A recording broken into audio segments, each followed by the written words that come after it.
Twice. I've done it. Because you see all these guys coming back, and the back of their heads have little dots where they've apparently inserted hair. You know, that might be fun, or maybe not. Welcome to PTI, boys and girls. In today's episode, the Texans' defense dominates, Joe Mazzulla reiterates, and Jeff Saturday conversates for 5 good minutes. But we begin today with Mike Tomlin stepping down as head coach of the Steelers following last night's playoff loss to the Texans. Tomlin has led the team for 19 years without a losing season. But the Super Bowl winner has dropped his last 7 playoff games, and the team hasn't won in the postseason in 9 years. Wilbon, Tomlin is just 53. Where do you see him and the Steelers going from here? I don't see him going with the Steelers anywhere since he has stepped down. The Steelers will go and do what they haven't had to do very often in their history, which is go and select a coach. You know, I mean, Chuck Noll, Bill Cowher, you know, it doesn't happen very often. So they'll do that. I'm sure they've had their eyes on a short string of candidates for weeks. Because, Tony, going back to when there were the boos, when Mike Tomlin was booed and people suggested fans in Pittsburgh that he'd be fired, I remember thinking then, Mike Tomlin needs this? Really? He needs this. I know he makes a lot of money. He's making whatever in the teens of millions of dollars, somewhere between $13, $16 million. He can make more than that in TV. That's where I expect him to go. I told you weeks ago, Mike Tomlin can reset television as a form of entertainment, football as a form of entertainment on television in a way that no one has since John Madden. And that may be new ways we don't know about. It may be one of the existing ways with an existing network or platform. I don't know. I'm not a television executive. But Mike Tomlin, who you have loved to hear talk and talk to for 20 years, Mike Tomlin would be great at that. Yeah. Why does he need coaching? It's been forever. He's going to make more than $20 million no matter what he does without the stress. Yeah. I don't see him coaching next year. I don't. Okay, so let me take a few things at a time. There was a very interesting name being mentioned on the internet as the next coach of the Steelers, and that's Curt Cignetti. Yeah, Curt Cignetti would be very interesting. I think he's from that area. Yeah. So I just wanted to throw that one out there. It's somebody else's idea. Look, last night after that game, it would have been fair to say in any discussion, did we just see the last of Aaron Rodgers and we just see the last of Mike Tomlin? Yeah. In Aaron Rodgers' case, he looked old. He looked sort of creaky. And he's he's got physical demands that at a certain point he can't do anymore. Mike Tomlin's only 53 years old. Right. A lot of guys coaching in the league older than him. Sean Payton's older than Mike Tomlin, for example. I don't know if he wants to coach again. John Harbaugh wants to coach again, wants to coach right away. Maybe Mike Tomlin does as well. If Atlanta looks good for John Harbaugh, it looks just as good for Mike Tomlin. So one of the things that we don't know. TV is fine to mention. I don't know if he wants to do television. Nobody really knows what he wants to do. I think the questions that are out there are essentially, well, everybody wonders, did he jump or was he pushed? That's not what the Rooneys do. He jumped. The Rooneys don't do that as a rule. They don't. I always thought that if he was going to leave, that would be one of those things. It's a cliche, mutually agreed upon. But I believe the respect was such between Tomlin and the Rooneys that it would have been mutually agreed upon. Yeah. You know, the bell rang. I'm just going to say that I always thought he was a great coach. I'm confident he's a Hall of Fame coach, but it is true. And I would never have joined that group chanting Fire Tomlin. No, that's stupid. But it is undeniably true that the playoffs have been terrible for him lately. And terrible. Tony, even if they hadn't been enough, how long is enough?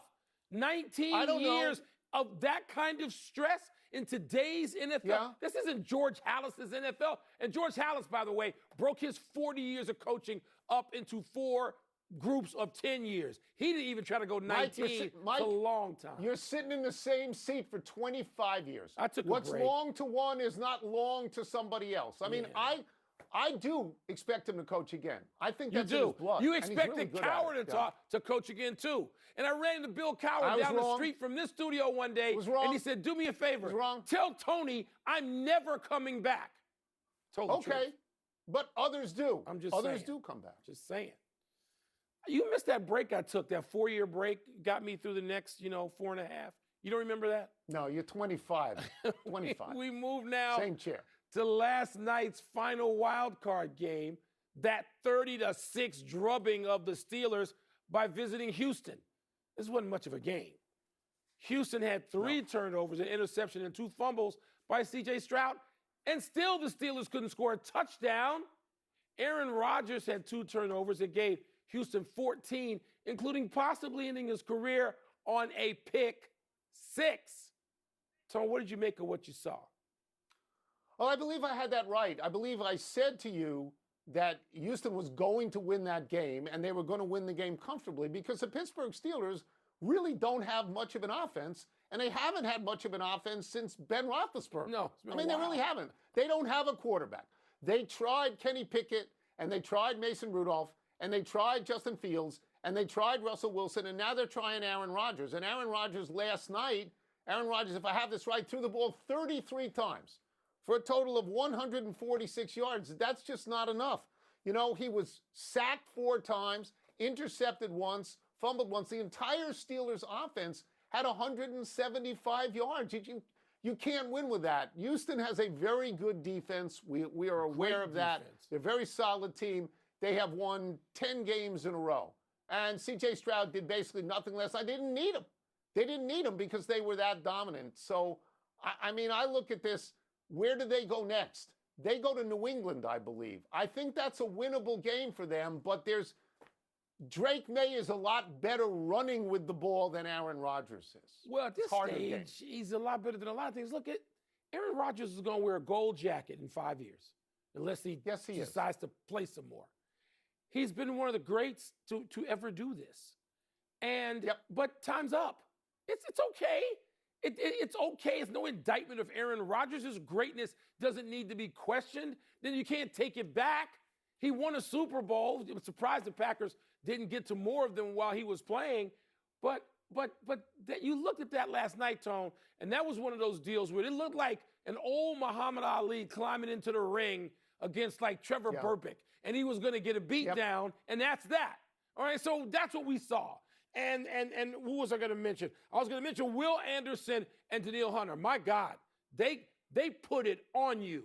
And Pittsburgh had no answer for them. They weren't going to have an answer for them. And the question is, will the Patriots in an offensive line, which is sort of vulnerable, have an answer for them?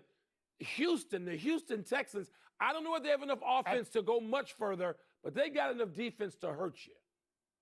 At the beginning of the year, if someone suggested to you that in the same division, both Mike Tomlin and John Harbaugh would be out at the end of the year, they had been in that division for nearly 20 years. If both were out, you would have said what? I would have said no way. You know, Tony, no way. I would have said no way, but then you think about the 18 and 19 years respectively. I'm not kidding about that.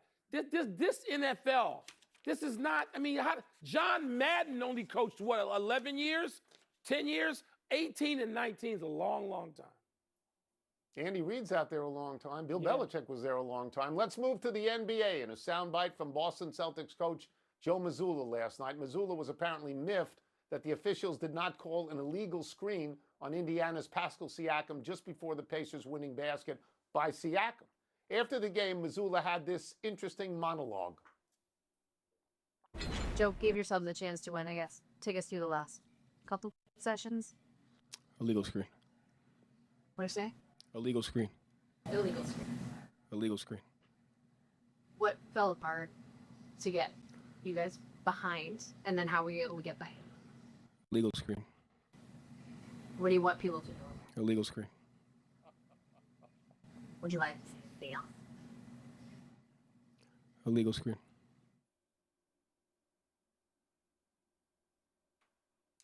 Illegal screen. Wilbon, are you okay with how Joe Mazzulla handled the post-game press conference? I told our producers this afternoon when I came in and we were talking about this, because it's a story. There's no question about it.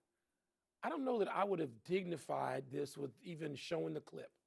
Because if Joe Mazzulla doesn't have the stones to go after the officials, go after them in full sentences. Because your player, Jaylen Brown, who I have the ultimate respect for, I love Jaylen Brown, he did it. He's a player. He did it. The coach can't do it. Illegal screen. Really? You're not Rasheed Wallace. It wasn't funny. It had an agenda. Rasheed did not have an agenda. This had an agenda. This just irritates me, and it seems soft. Just to fill in the blanks for people, Rasheed Wallace is famous for saying, Both teams played hard, man. Both teams Makes played you hard. smile even now, doesn't it? Both teams Makes you played hard. smile even now, doesn't it? Yeah, Missoula fixated on illegal screen. I understand that. Yeah. After a while, when you say it 10 times, it sounds like you're doing a Saturday Night Live skit. I imagine it's an 82-game season. Everybody's going to be past this by Friday, but I can see Missoula today talking to people and saying illegal screen, and he will keep doing it until Brad Stevens pulls him aside and says, okay, let it go. I will say this, Mike, in the games that I watch, and this is an ongoing thing, there's a lot of things that are not called. Players travel, players charge, players bump. Nobody draws an offensive foul anymore. Nothing is called. And I think it's because the referees look at these players. The game is played so fast and the players are so athletically gifted that they pretty much just let them play. But I think he ought to lean into it. Missoula ought to get a sweater made that says illegal screen. Well, by the way, the league has absolved him by saying it was an illegal screen. That's right. But so his players have never set an illegal screen? This is the first illegal screen in the damn history of professional basketball? Nobody should try to get a patent on it like Pat Riley did with three-peat. Let's take a break. Coming up, we will get back into Mike Tomlin's decision to step down with Jeff Saturday. And we'll ask him about the Eagles' big change at OC. Come on. You stand out there and say what you mean, what you say. We've got some football questions for our great friend, ESPN NFL analyst Jeff Saturday. We will start with the news of the day. You played against Mike Tomlin's Steelers. You coached against Mike Tomlin's Steelers. What are your thoughts on his decision to step down?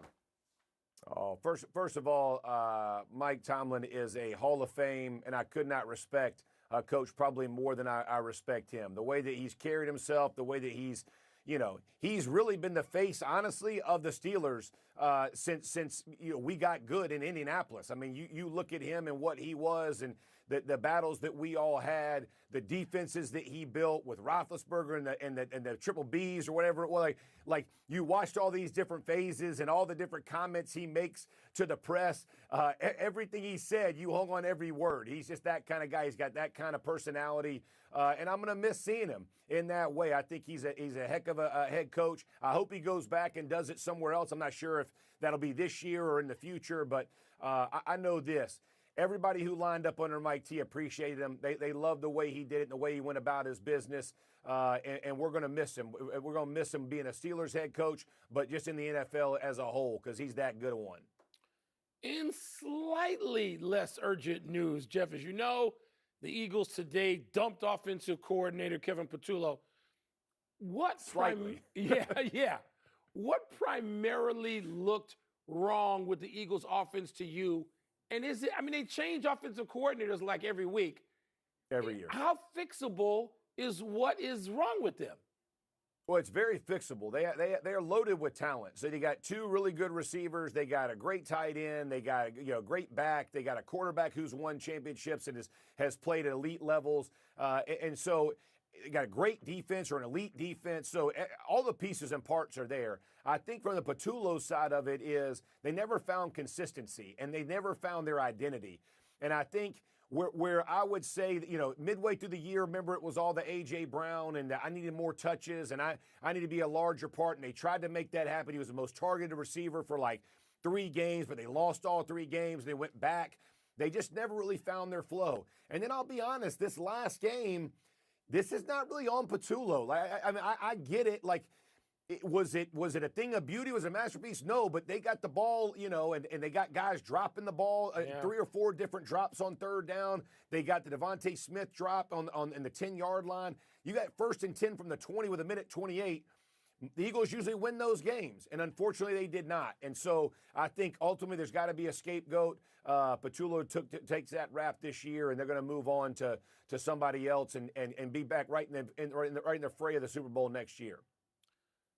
During the Jacksonville-Buffalo game, when Josh Allen is involved in about a 10-yard tush-push, you were the person I immediately thought of. What does Saturday think about this? And now we have the chance to ask you, because I know Greeny lost his mind. I'm trying to dismiss that. Jeff, is this good? Is this not good for football? What were your thoughts? I freaking love it, baby. Pick him up and tote that dude to it. Run over, dominate the humans in front of you, run over them. I absolutely love it. Listen, I can't stand the whole we hate the tush push. We're this. It drives me nuts. No one could do it as well as Philly. Now all of a sudden Buffalo does it. They pick their guy up, a 240-plus pound quarterback who's a massive human being with a cape on and runs him all the way. I love it. I'm here for it until it can be stopped. I love it. I'm all about it. That's physicality at its best. It's pretty much what football was based on, Mike. Everybody thinks it was a 7-on-7 now. No. They want to throw it all over the yard. When you can take that dude in front of you and drive him 8 yards and dump him on his back, good on you, bro. That's how football should be played. There we have it. There we We have will it. get you out of here on this. It's a survey question of sorts. Which of the wild card winners, I guess there are 6 of them, which of the wild card winners impressed you the most? Oh, the Bills. Going against one of the hottest teams in Jacksonville and going down to Jacksonville and finding a way to win, right? I mean, I think that is, it was an electric win.